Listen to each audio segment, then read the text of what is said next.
उड़ीसा के रहने वाले रितेश अग्रवाल, जिन्होंने 20 वर्ष की कम आयु में ओयो रूम्स नाम की कंपनी की शुरुआत की।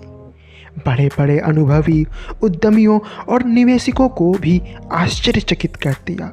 ओयो रूम्स का मुख्य उद्देश्य लोगों को सस्ते दामों पर बेहतरीन सुविधाओं के साथ देश के बड़े बड़े शहरों के होटलों में कमरा उपलब्ध कराना है। व्यक्तिगत तौर पर रितेश सामान्य बुद्धि वाले युवा हैं, दिखने में पतले, लंबे और बिखरे वाले बिल्कुल किसी कॉलेज के आम विद्यार्थी की तरह। लेकिन कभी कभी सामान्य से दिखने वाले लोग भी ऐसा काम कर जाते हैं जिसकी आपको उम्मीद नहीं होती। उसका जीता जागता उदाहरण रितेश है। रितेश भी एक ऐसे ही युवा उद्यमी हैं जिन्होंने मात्र 21 साल की छोटी सी उम्र में अपने अनुभव, सही अक्सर को पहचानने की क्षमता और मेहनत के बल पर अपने विचारों को वास्तविकता का रूप दे दिया। रितेश अग्रवाल ने बिजनेस के बारे में सोचने और समझने का काम कम उम्र में ही शुरू कर दिया था। इससे सबसे बड़ी भूमिका उनके पारिवारिक पृष्ठभूमि की थी। उनका जन्म 16 नवंबर 1993 को उड़ीसा राज्य के जिले कटक विसाम के एक व्यावसायिक परिवार में हुआ है। 12वीं तक की पढ़ाई उन्होंने जिले के ही स्कर्डहट स्कूल में की। इसके बाद उनकी इच्छा आईआईटी में दाखिले की हुई, जिसकी तैयारी के लिए वे राजस्थान के कोटा आ गए। कोटा में उनके बस 2 ही काम थे, एक पढ़ना और दूसरा जब भी अवकाश मिले खूब ट्रैवल करना। यहीं से उनकी रुचि ट्रैवलिंग में बढ़ने लगे। 16 वर्ष की उम्र में उनका चुनाव मुंबई स्थित Tata institute of fundamental research TIRF में आयोजित एशियन साइंस कैंप के लिए किया गया। यह कैंप एक वार्षिक संवाद मंच है जहां एशियाई मुल्क के छात्र शामिल किसी क्षेत्र विशेष की समस्याओं विमर्श पर विज्ञान और तकनीक की मदद से उसका हल ढूंढा करते हैं।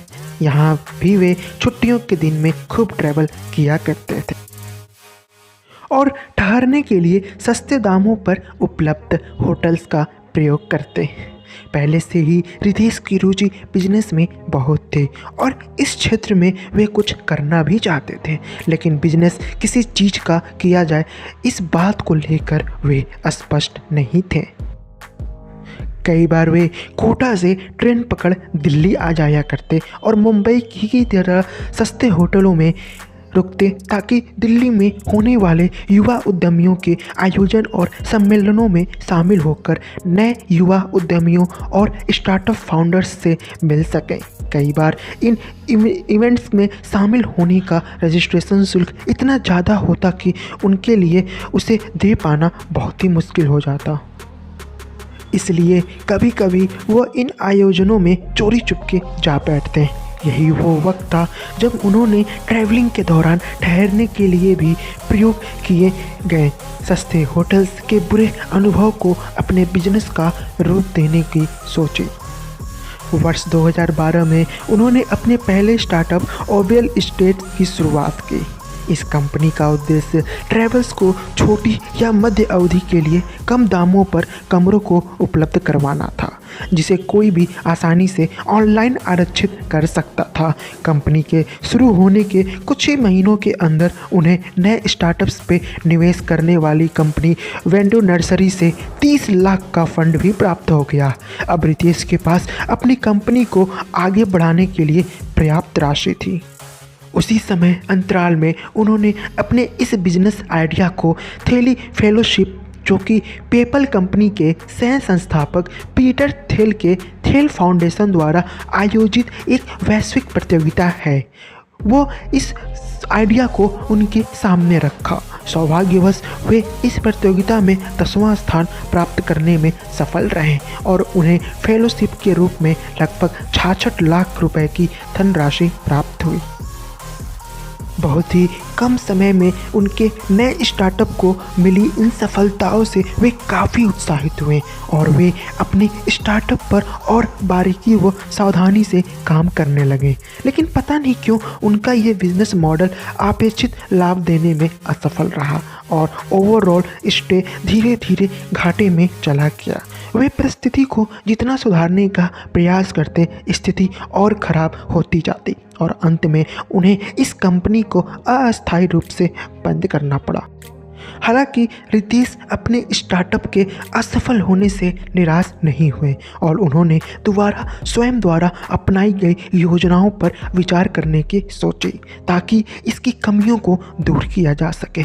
इससे उन्हें यह अनुभव हुआ कि भारत में सस्ते होटल्स में कमरे मिलना या ना मिलना कोई समस्या नहीं है। दरअसल कमी है होटल्स का कम पैसे में बेहतरीन मूलभूत सुविधाओं को प्रदान न कर पाना।